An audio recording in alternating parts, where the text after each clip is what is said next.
Good morning, students. Today we will read Lesson 1, The Cell, its Structure and Functions. As you know, there are a very large variety of organisms on this earth, and they all are distinct in their form and structure. However, they all possess similarity in their basic structures and functions. Just as a building is made up of bricks, similarly, the bodies of all the living organisms are made of cells. So, from the microscopic bacteria, amoeba, to large organisms like elephants, whales, gigantic trees, all are made of cells, which are the basic units of all organisms.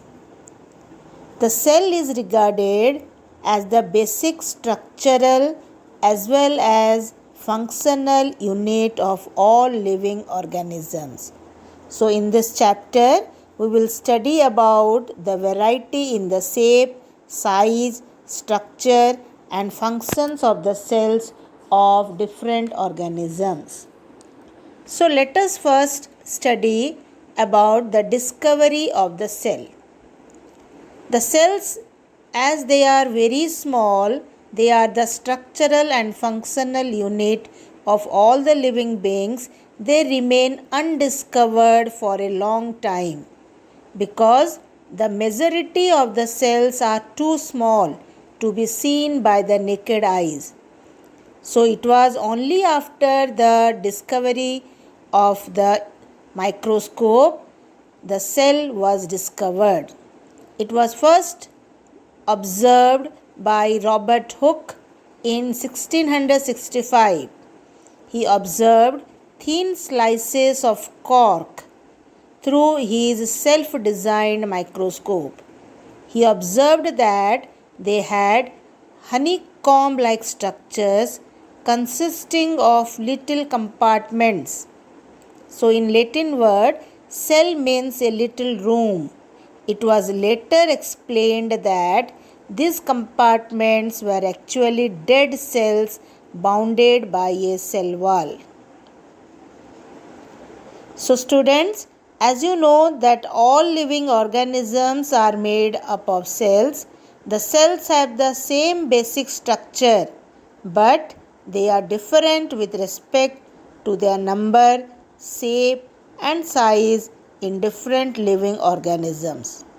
So here we will study about the cell number.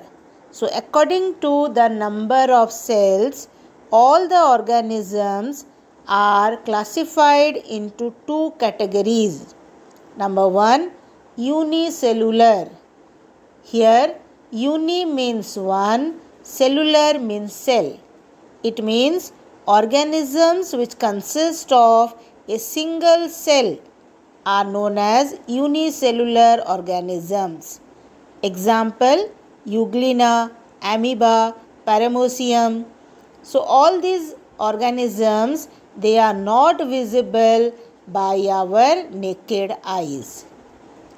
The next group of organisms are called as multicellular. Multi means many, cellular means cell. So organisms having many cells in their body are known as multicellular organisms. For example, all the higher plants and animals. The next term to know about the cell is the cell size. So these cells, they vary considerably in their size.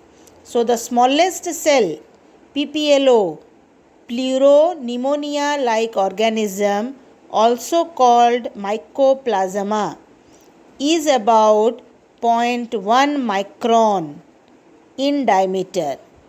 So this is the smallest cell in the living world. Like this, the ostrich egg is considered to be the largest cell, which is 170 mm in diameter. The next term is about the cell shape. The shape of the cells differ not only in different organisms but also in different organs of the same organism. They may be oval, spherical, cuboidal, fiber-like, or polygonal. These differences in shapes are due to their location and function in the tissue. So, our human nerve cell is known as the largest cell. It has to transmit the nerve impulses or the messages to the organs located in different parts of the body. Hence, they possess a long fiber-like structure.